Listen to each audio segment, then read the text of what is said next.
Ampire.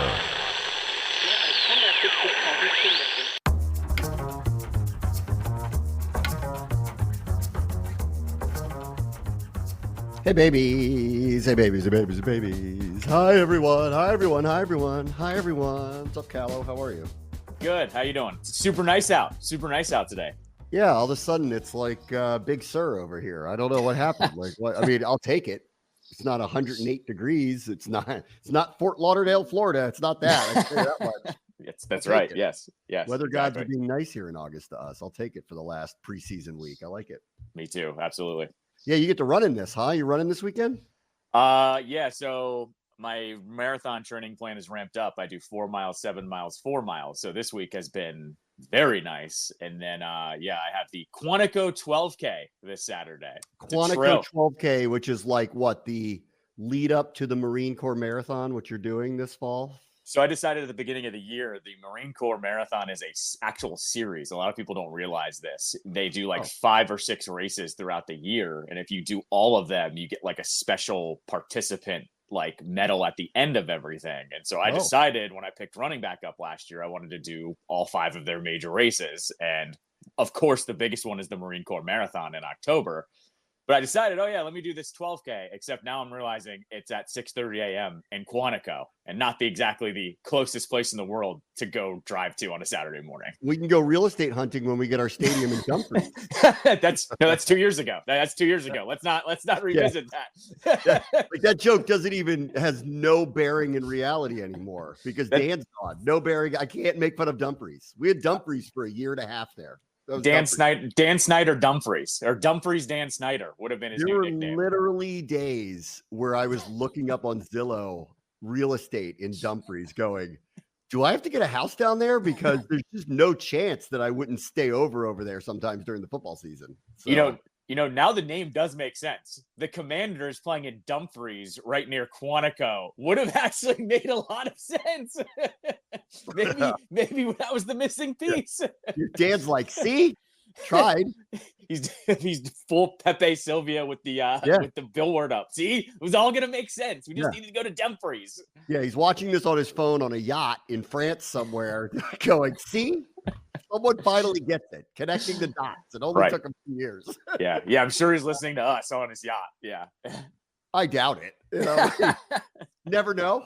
You never know. You can subscribe to the show now, Callow. It's very easy to get. This is true. Yeah, I'm sure he wants to watch it on YouTube every day. Oh man. Speaking of culture shifts, all right, let's I want to start with the Tua stuff today, actually. Because sure. One, the team had the day off. 2, I'll talk about them, but I just don't want to talk a lot. I don't know. Maybe I'm like, I need to get out of my bubble just for a minute here. 3, I think it's an interesting lesson in modern football chemistry and how you talk to athletes these days, because everybody's got an opinion about it. I don't blame them. I thought it was an unusual thing for him to reveal, because I saw something yesterday. I saw a clip from one of the ESPN shows and Jeff Darlington was on it. And Jeff Darlington's covered the Dolphins forever. And did so locally, and then nationally he's been doing it for ESPN. So anytime they're good, he's on their beat. He lives down there. And he mentioned something that I thought was really strange about it, because he goes, all these things that Tua is saying, I reported, and just kind of offhanded mentioned. He's like, I reported like this stuff is true. Like he had shown me text messages where the guy was saying, Flores was saying just ridiculous things to him, like, don't blow it tomorrow. And they're like text messages on a Saturday night to him saying that. And all the other stuff that went along with where Tua revealed on Dan Le Batard's podcast, that basically the guy was just an incredible, to him, like constantly just telling him, you're not good enough to be here. You don't deserve to be here. And Tua was like, called him a terrible person and basically said, how would you like to go to work every day? And the person who's kind of in control of your destiny with the team thinks you're awful and terrible and you suck and you're going to ruin his coaching tenure and all that stuff. He goes, how would you feel about that? And he goes, and then he went into the difference of McDaniel's not that way. And Darlington just offhanded said, yeah, I reported this. And I'm sitting there going, I don't remember that part, like, at all. Like this happens so many times in society where people do report that these things happened in real time, yet for some reason it's not part of the narrative. And then somehow, like years later, it becomes that. like everybody knew Bill Cosby was a predator, but for some reason it took years for it to actually get some kind of traction where people looked at him that way. And this is not the same thing, obviously. Like Flores being a terrible person to Tua is not the things that were going on like in that example. But the point is, like, him saying that, like, I don't even remember him saying that, because I remember defending Flores for years about his firing, and he took the league to court, and he's telling them it's because I'm black. And I'm sitting there going, now in light of this, I'm sitting there going, no, it wasn't. No, it wasn't. Yeah. And yet we didn't listen to any of the reporting then.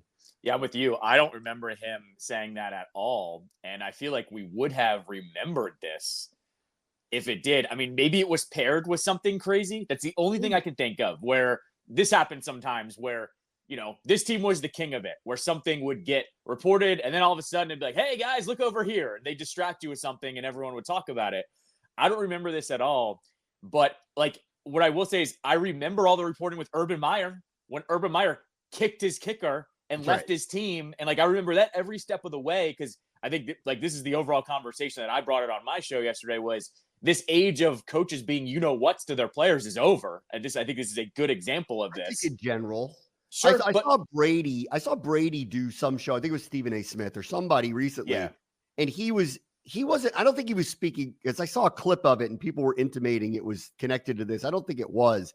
No. He was kind of intimating that hard coaching is a good thing. Like that he's like, listen, like this isn't fun and games and nice. Like everybody's got to be on the same page. It's a coordinated sport, it's a violent sport. And, you know, if you want to win, you know, you need somebody to kick you in the, you know what, all the time. And I don't think he was intimating that you should be what Flores was to Tua, which was tear this guy down over and over and over and over, which to me, like, felt like abuse. Like when I listened to how he was like, the working relationship was abuse. Like it got to a point where this isn't coaching anymore. This is extremely personal. And it's just kind of like, I don't know how you're building a relationship with anybody by talking to this person all the time that way. So I'm not like, and I saw Brady say that, and I saw people link it to that. And I'm like, I don't think he was talking specifically about that particular relationship. I think his point largely was, though, we can't all be kumbaya. Like that's not this sport, and it's impossible to be good if you're going to be that way with one another. The Brady thing, I think it was the clip where, because I used it yesterday too, where he said there's not programs anymore. Where like, because of how the NFL won, it's what have you done for me lately? And if you don't produce within the 2 years, it gets blown up. And he said college is now not like that, but it's getting to be that way where you can't shape rosters and have guys stay at one place for a while. Yeah.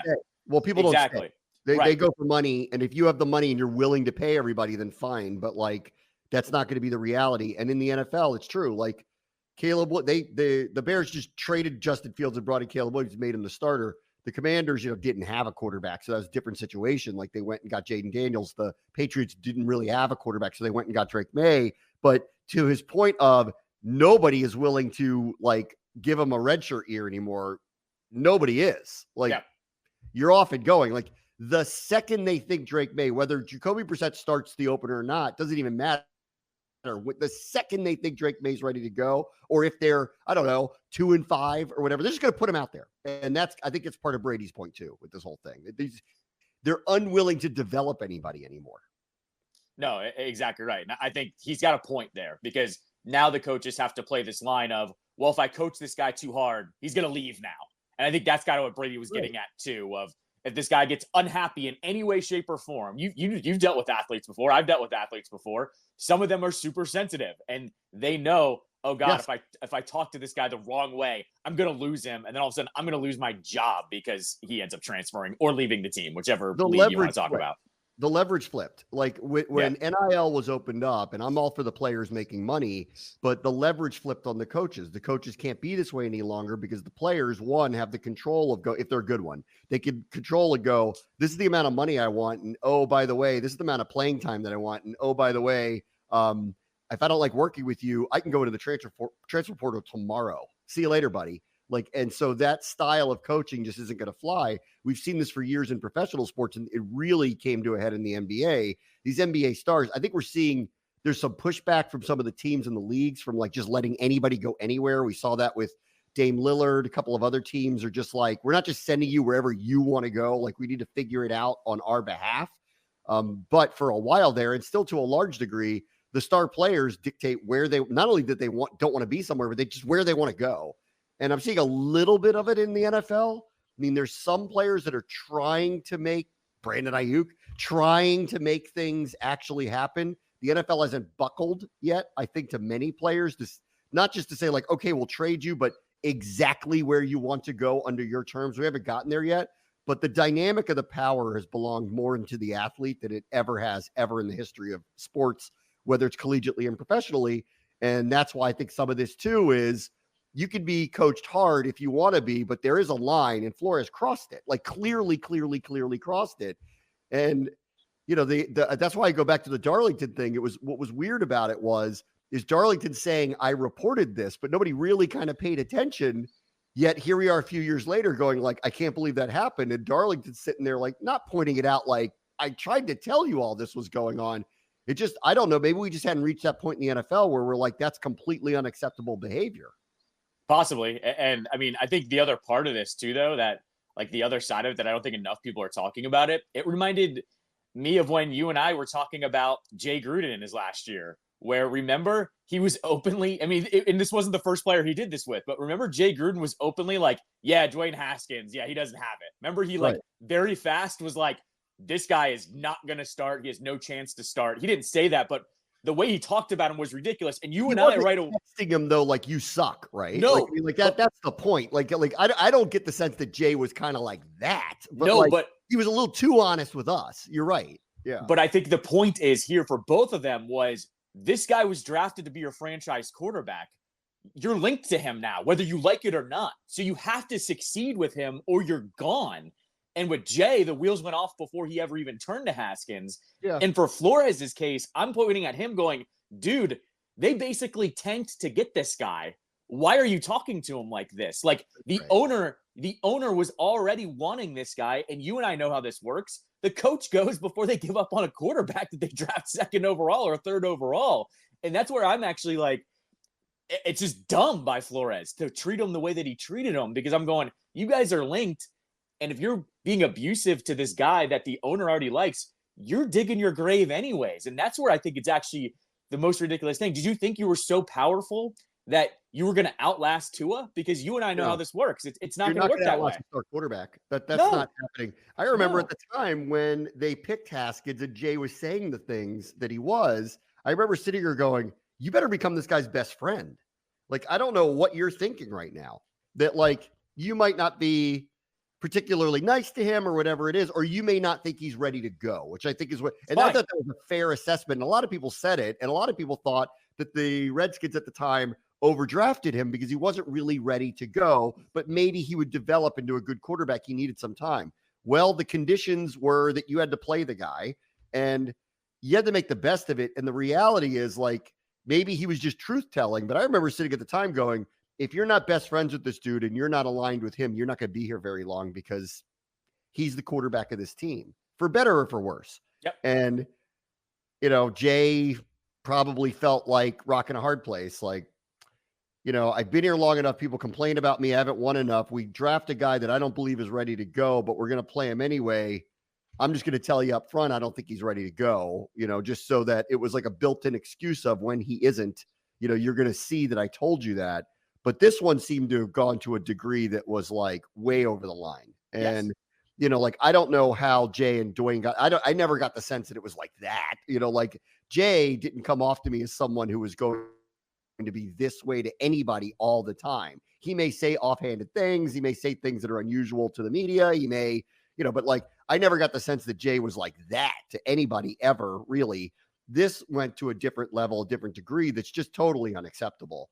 And like at this point, like I was listening to, you know, the clips of Flores basically say, I've learned from it. And then I thought a couple of his players did him a solid by like basically showing up and supporting him yesterday and basically being like, you know, I think more without saying it, like he's not this way with us. And we want you to understand that he's maybe learned his lesson. And then I saw someone else, I saw Ryan Clark do a clip and he was like, I hope he gets another chance to be a head coach. And I'm like looking at this going, who in the world would trust him to do that again off of this with the most important player on the team? And one that he was clearly extraordinarily wrong about. Like, that's the most amazing part of this whole thing. Tua is the opposite of a bust. That's the most amazing part of the whole thing. And now this makes sense of why Tua struggled early in his career.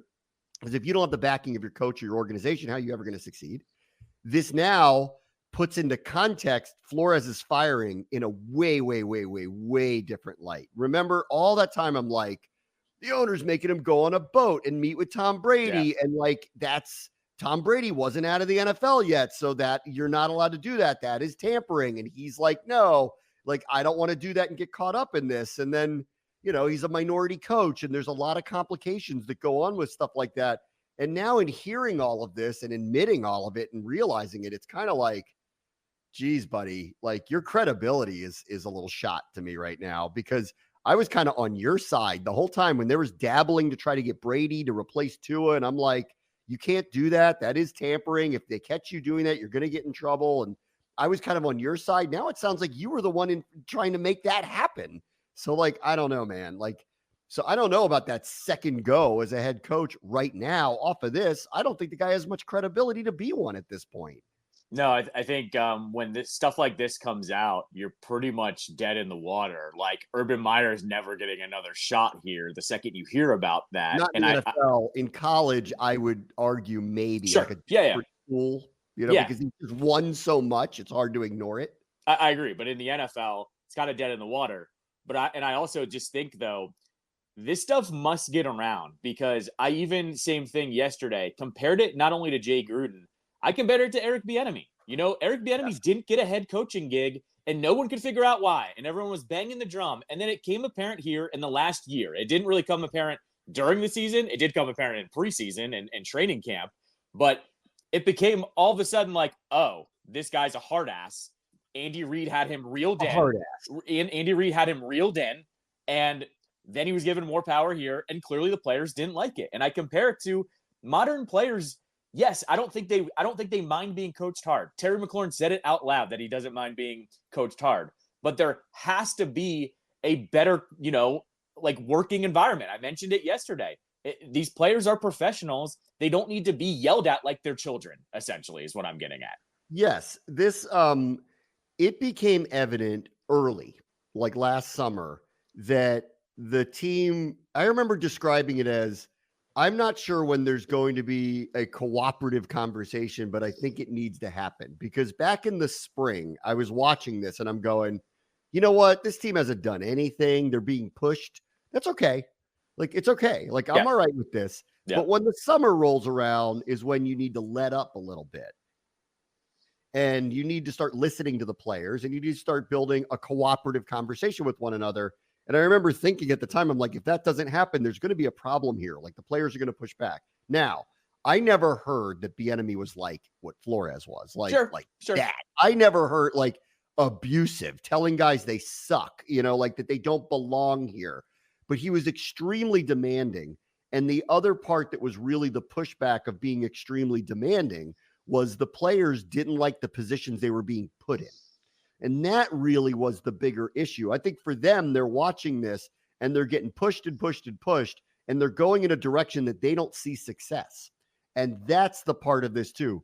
Hard coaching that leads to success, a lot of guys that want to be great will buy into it.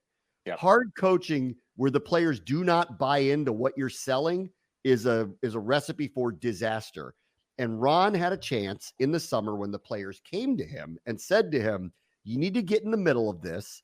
The practices are too hard. Like, he's asking too much of us. And he's probably saying to that part, deal with it. You're an NFL player. But then when they said, I don't think what we're doing here is going to work, that's when he needed to step in. And in the past, he had stepped in and said, we're going to run the ball more, or we're going to do this, or we're going to do that. And he never did that. And this is where he lost the team. Because when the team says to you, look, like, we don't buy into what's going on here, and he says, take it up with him. Well, and you can't, because he doesn't want to hear it, it's a my way or the highway type situation, then it's not going to work out. And you saw what happened, and it happened early. Week 3, they get boat raced by a really good team. I'm watching on film going, this isn't good. The other team knows where they're throwing the ball before they snap it.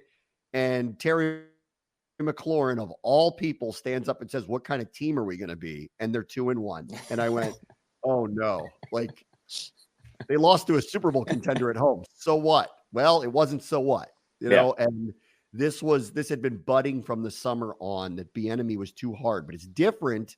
It's different than this. This was some level of abuse, you know, and specifically to a player that you shouldn't be doing this with. And I don't know, maybe Tua just felt empowered to finally just come out and say it, because he led the league in passing. And I think that's the craziest part of this whole thing. Flores should be embarrassed. Like, this guy is a, I don't know if I want to call him elite, because I don't know that I see him like Lamar Jackson or Pat Mahomes or Josh Allen or Joe Burrow, but I do believe he's really, really, really good. I do believe he belongs. I do believe that he's a terrific quarterback, and I do believe that anybody would take him who don't have somebody better than him, and it's only a handful of teams that could say they have someone better than him. So he should be embarrassed for treating this guy this way, because not only does he belong, he has excelled when given proper coaching, put in the right system, and reinforce that you're good. Like, not that hard to figure out. And I said this to you yesterday, but I think it's worth saying again too. We got a hint of it during Hard Knocks last year when we, like, you and I both said, oh, we should watch this because they're going to play the Commanders during it.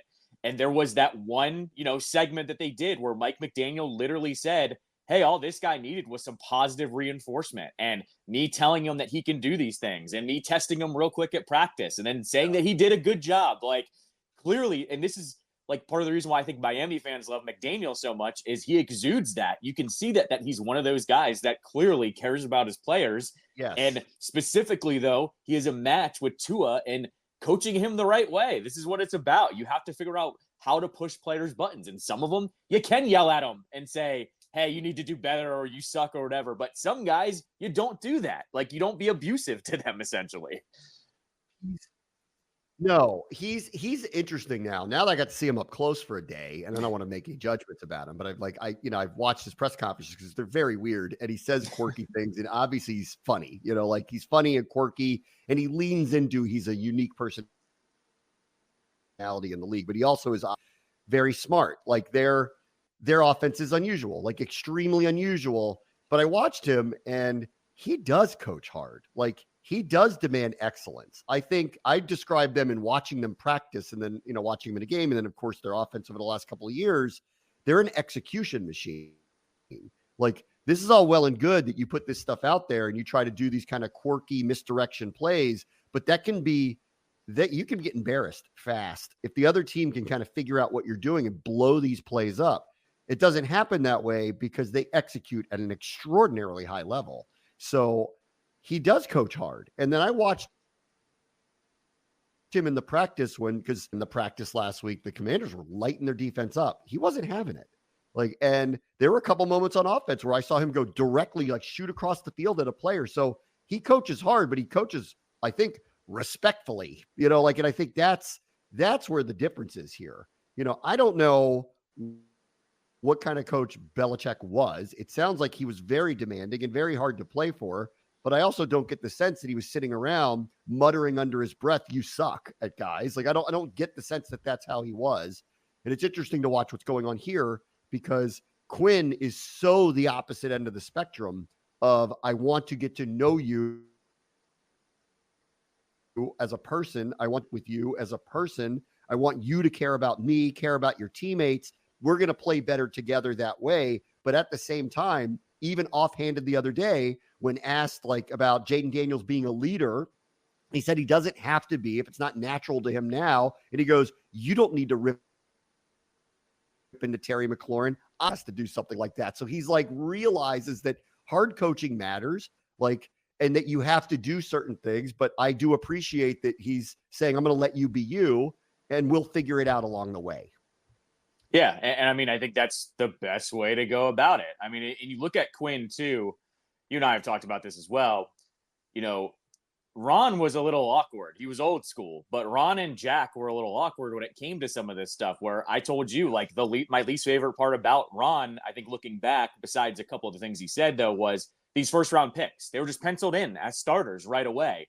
And if you were to do that, fine. But the worst part was like last year, where Emmanuel Forbes is hung out to dry, and then he doesn't really address it. He just gets benched, and I don't know what the communication was behind the scenes.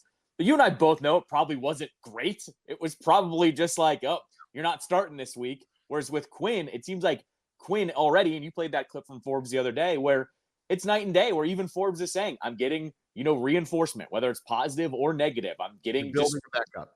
Yes, exactly. And that's where I think and I was talking about him the other day. I said, and this matters to these coaches, and it should.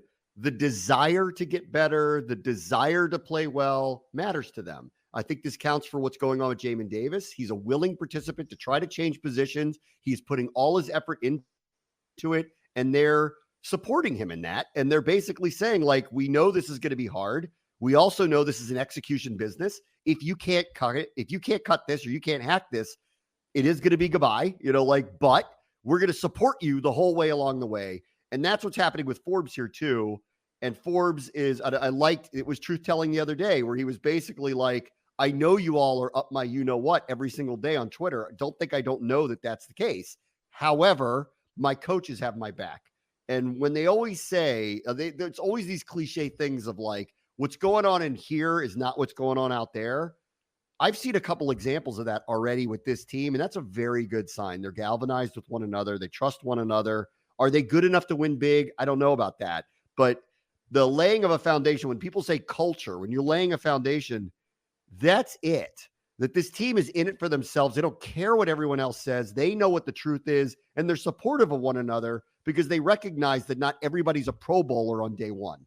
Yeah, no, exactly right. And that's exactly what I've said from the beginning. This competition thing that even John and Terry mentioned, those are two guys that don't really have to compete, but that was the word they used at the beginning of things. I said, oh, it's totally different now. Everybody has to earn everything. All of a sudden, the culture shift is instant. Listen to how Jahan is talking about this. Yep. Like, he's kind of in the crosshairs right now because, Mr. First round pick on not a really deep receiving core can't seem to exactly find the role. But listen to him talk about it while he's being honest and saying, I'm trying to figure it out and I've got to play better and I've got to find my role. He is also saying, you're not hearing a word of the coaches are down on him or out on him or anything like that. Like, none of that is happening. So, you need to be supportive of one another. And I feel that here. They also haven't lost a game yet.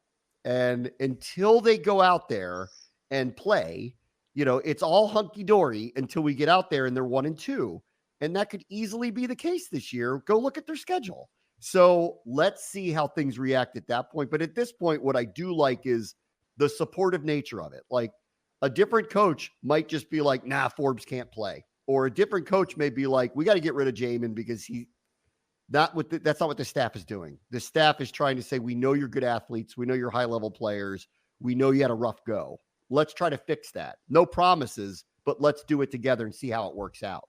And you saw what Jamin did the other night. And I do now believe, I feel differently about Forbes. I'm like, I don't know whether he's going to prominently play or not, but I see the work he's putting in. I see the support he's getting.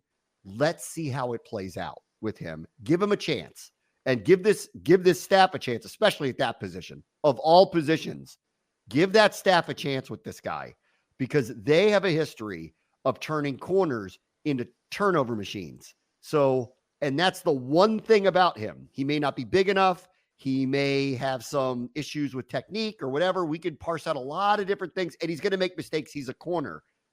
But he also has the propensity to have a lot of interceptions because of his speed in his hands. Give him a chance to do that. I think that's what the coaching staff is trying to say here too. Give him a chance here because, like, he's the guy that if the light bulb goes on and we figure it out with him, he's the guy that's going to be Deron Bland for us. No, exactly. And I've even said this too. Like, fans need to get a grip on the status of being a first-round pick. Sometimes these guys, they're, third and fourth string, and that's okay. And if we can get to that point with Forbes, I think we can all even come to grips with that. Same thing with Dotson. If Dotson becomes wide receiver 3 and he becomes really, really good at wide receiver 3, this coaching staff has done their job, essentially, by putting these guys in the best position to win. All right, let me take a quick break. We'll be right back. Very much the show, ESPN 630, the Sports Channel.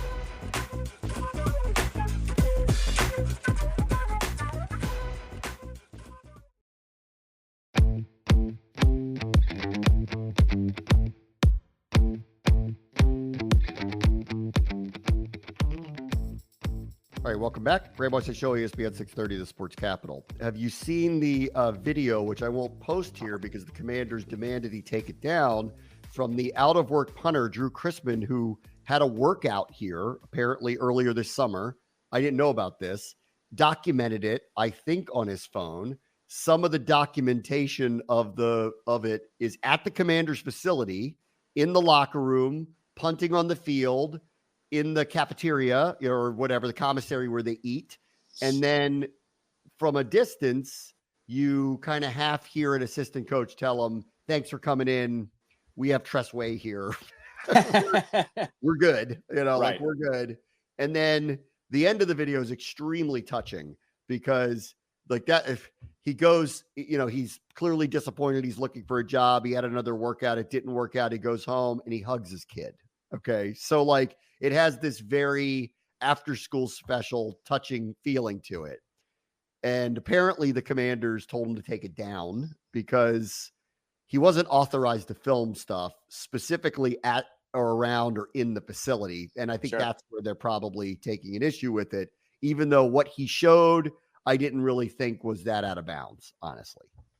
Yeah. I mean, this is the first time hearing of it. I didn't see this actually. Have you seen this? No, I haven't seen it. So okay. Yeah, I mean, it's up. The Commanders are demanding he takes it down, but obviously on the internet, things live forever. So it's there. Yeah. No, that's a good stance to take because you cannot have guys filming inside your facility, especially if it's not authorized. You just can't do this. And none of it's really bad. Like they show him going into a shower after a workout. They show him punting a few balls. They show him putting on a jersey for them. He shows what was offered in the cafeteria after practice. And then they do show a very quick snippet of a coach saying, thanks for coming in, but we're not going to sign you. Okay. I mean, none of it was that big of a deal, but I agree. Like, I don't think they knew he was doing that. And you can't have players, even whether they're on your team or not, doing anything like this. So no, I mean, this goes all the way back to, remember Antonio Brown in the Steelers locker room going live after Tomlin, or during Tomlin's post-game speech. You cannot have it. There are lines that you cannot cross as players, let alone a player that's unsigned, by the way. You cannot have any of that. So I'm not surprised the Commanders are putting the kibosh on that one. I mean, if you're looking for a feel-good touching thing, though, of a guy who's out of work and showing what he's trying to do to get back into the league, the end is amazing. I mean, like, especially as a dad, it's amazing. It really is. Can I, speaking of social media things, can I grill you about something yesterday? Sure. Because I hadn't seen this.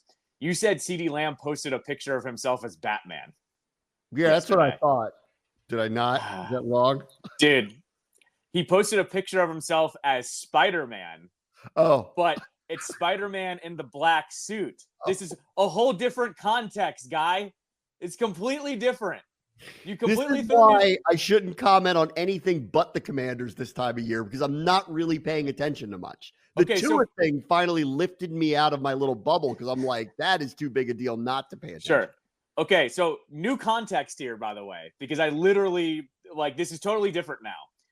To explain to you in superhero terms what that is, Spider-Man in the black suit means he takes on Venom, which is an enemy, which means he's saying, I can go play for an enemy team. Is that the Commanders? Is that the Giants? Is that the Eagles? I don't know. But that's totally different than you saying he posted a picture of Batman. So I'm just letting you know that context couldn't have been more wrong yesterday. When I saw the picture, I was like, oh my God, this is completely wrong. Those few minutes were completely wrong. So it was CeeDee Lamb saying, I'll go play for the enemy if I have to. That's what he was saying. Even if I don't think I would have understood it, even if I got it right in the first place. I'm just saying. You said he's wearing a Spider-Man outfit. Oh, so I'm not. I wouldn't even have. I don't even know what that means. But that's what I'm saying.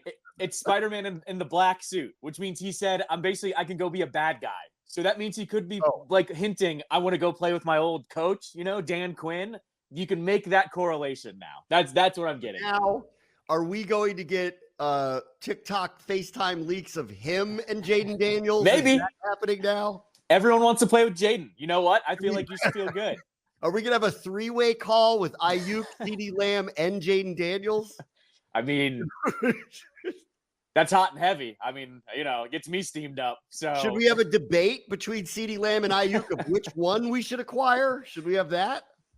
I mean, I'm down with that, but this is different now. Like, that was CeeDee Lamb saying, I want to go be a bad guy now. So I'm just saying that's completely different than a picture of Batman. I just needed to explain that to you.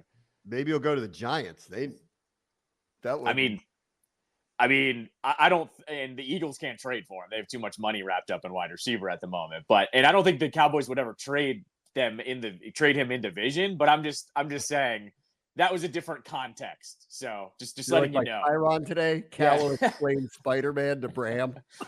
I mean, yes, that was not Batman. Two completely different guys.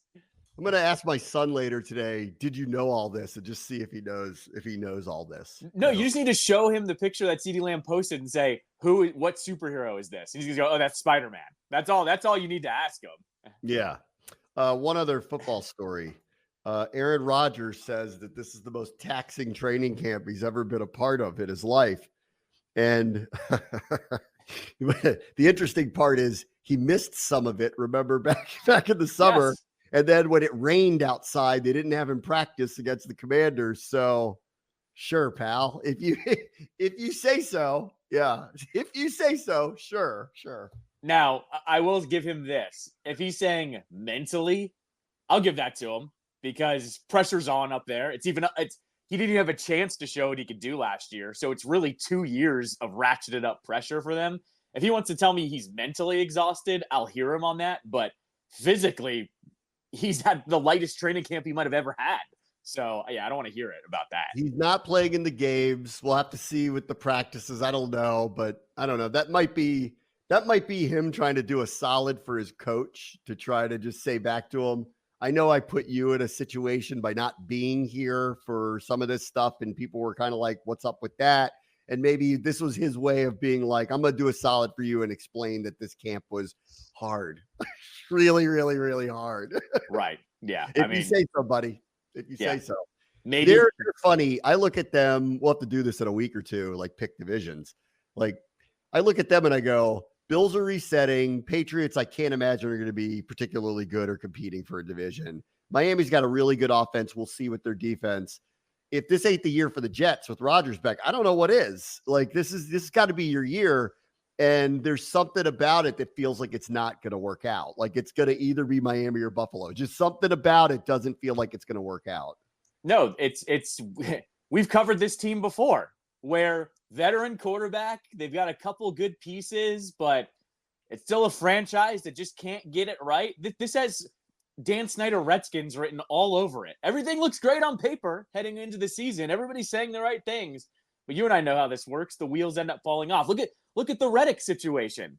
You win a Super Bowl if Reddick and guys like that buy in. And already there's a guy going, I'm not coming to camp. And then Saleh's trying to do the like a samurai and was like, and they're like, we're not trading you. And I'm like, why not? Like, he doesn't want to be there. Why wouldn't you? Well, he wants to get paid. I don't blame him for that's why he didn't work out with the Eagles. So I don't really understand what's happening here. The cracks are already showing.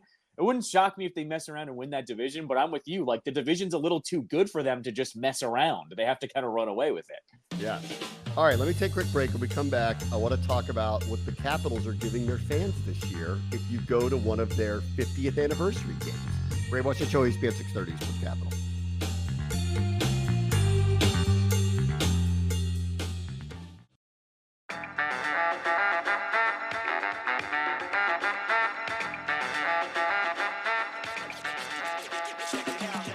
All right, welcome back. Bram watching the show, ESPN 630, the Sports Capital.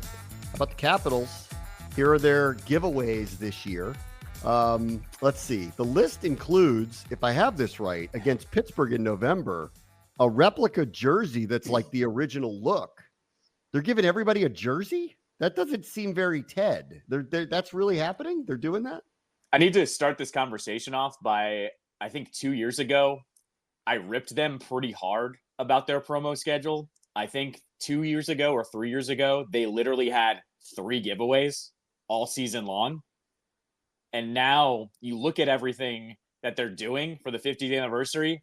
And last year and the year before, I have to say bravo Caps. They completely improved on what they're giving out fans, and they're going all out for this one. And to your point, the one that stuck out, or one of the ones that really stuck out, is that Penguins game. They're giving out the original jersey in white. To everybody, or to like the first 28 people that show up is the question I have about that one. I think it's to everybody, but I think it's more about context here. We've had no announcements of what jerseys they're wearing. There was a report over the weekend that they're going to wear the Screaming Eagle jersey because I guess it's a photo from overseas leaked with the Fanatics logo. But I look at that and I go, guys, if you're giving away the original Capitals jersey against the Penguins on a Friday night in the first couple weeks of the season, are you wearing the original jerseys again? Because if you're not, that's a little bit crazy. Like, am I wrong in thinking that that's what they're going to wear that night? They should. Yes. White at home too. Old school. Like, I think you have to, right? And I'd love to see the Penguins, if they play along, put on like an old school Penguins jersey. That'd be awesome. Yes, I would love that. I don't think that'll happen because the NHL is crazy like that. But I'm looking at this going, I think that's our first hint of like, okay, maybe they're bringing out the original sweaters for at least one night to wear against the Penguins. That's my first radar that went off. Right before Thanksgiving, too, they are giving out a Zamboni gravy boat. So I'm like a touch pumped about that. A touch. I was like, that's a good one. They have, if you like bobbleheads, they're doing duo bobbleheads of like greats. So you'll get like Mike Gartner and Rod Langway and Peter Bondra and Ole Kolzig and stuff like that. So I think they've thought through some of this. I'll give them some credit, Ted. You've thought through some of this. There's also the Zamboni gravy boat. That was a whole controversy like 3 or 4 years ago. You had to buy a special ticket to get one. And now they finally were like, all right, everyone gets one. So that's one that I'm glad that they fixed. How do you feel, by the way, the night that they're giving away the Kolzig-Bondra duo? Did you see what they called that era? No. They called that era the .com era. How do you feel about that? So that's Ted saying he invented the universe. Is that I mean, right? It's a little AOL-ish, is it not? Like, that's a little... Ted needs to remind you how important he is to society. That's what that is. I was like, all right, guys, like, you could have just called him the 2000s Caps or something like that. But yeah, the .com era. It's the AOL Caps. It's when we all started communicating with one another in a modern way. I invented it. I invented dial-up, Bram. Hey, listen. He's not that far from it. Like, he's 6 degrees of separation of it. He is. No. I'm 8 million degrees of separation of it. He's 6 degrees of separation of it. I'm waiting for him to go full crazy and be like, I invented punk music too. Like, I'm waiting for that part of his brain to turn on that he believes he invented everything. Yeah. He didn't invent the internet, but he was pretty darn close at the beginning of it. He's Kevin Bacon of it. He's right there. He's on the cusp of saying, I'm one of the founding fathers of it. He's on the cusp of saying that. He was in the cabinet. I'll give him that. He was in the cabinet of the internet. Yes. One of the ones that you did not mention that you need a special ticket for, but I need to, hit up my guy, John Walton for. They're giving away a beer stein in October. I think it's like the same thing, second or third week of the season. And the handle is the eagle wing from the logo. I like that. And I was like, that's badass. Like, I just want one of those to display. I'll have to get John to steal me one of those. I like that. That's what I'm saying. Like, I actually need to hit the Caps up and be like, hey, can you just put all these in a box, please, for me? Hey, like, see the set behind me? I will put it up there prominently if you give it to me. How about that? Right. That will be up there prominently and permanently if you give me that. How about that? But it's a thing to put back there. I was gonna say there is a lack of Caps representation back there. But what I would say, what do you got back there? What are you grabbing there? Oh, you got a puck. All right, you got a puck back there. But what I would say, just overall, kudos to the Caps. I've told you this 50th anniversary, I was slightly worried about the rollout because we just heard nothing, and there's a whole brand change coming with Fanatics taking over. 100 out of 10 caps. Great job. It looks like there's something almost every single night. So great job for them. Yes. All right. Last thing today. Lane Thomas had an RBI in helping Cleveland beat the Yankees in 12 innings last night. But the thing that really stands out about it is 12 innings is the longest baseball game of the season on August 20th. August 20th, the longest baseball game of the season is 12 innings. And I can't decide if that's good or bad because, while I never really loved the 19 innings or whatever would happen every once in a while, it was kind of the quirkiness of the sport that could happen. And while it still could, it would take failure on a level that is kind of unexplainable to have a game go that long now. So I don't know. Where are you? Like 12 innings that's the longest game of the season now because no one can get past 10 or 11. Once you hit the extra innings and you put the runner on second, it ends. Like it ends. Two things can be true here. I can hate the ghost runner, but I can also like that games are ending faster because I think the pitching injuries are getting to be too much all across the board between starters and relievers. And this is saving some really dangerous outings to happen. Like you said, the 19 inning thing was fun every once in a while. Someone's got to pitch those for 2 weeks. Yes, someone's got to pitch those. Yeah. And so I think two things can be true. I can hate the ghost runner because it's not baseball, but I can also like faster games. So I'm fine with it. I've adjusted to it. I love now that when I go to a Nats and a Royals game, I'm tapping in for 2.5 hours and I'm good. And if there's some extra innings, it's really exciting in person. Like I said, it's not baseball, but I can still embrace it because it's a good time in the park. Yeah, this will be my daily reminder now that the Orioles have either the best record or a half game out of the best record in baseball, even though the internet doesn't seem to think that that's the case about them, but they do because they won again. And I thought this record was amazing. San Diego is 72-55, like a couple games back of the Dodgers without Soto. Yep, exactly. Yeah. That's pretty amazing. That's hitting the reset button and winning. That's insane that they did that. It is insane. It's insane that they did it. All right. See y'all tomorrow. Brave Watch the Show, ESPN 630, The Sports Capital.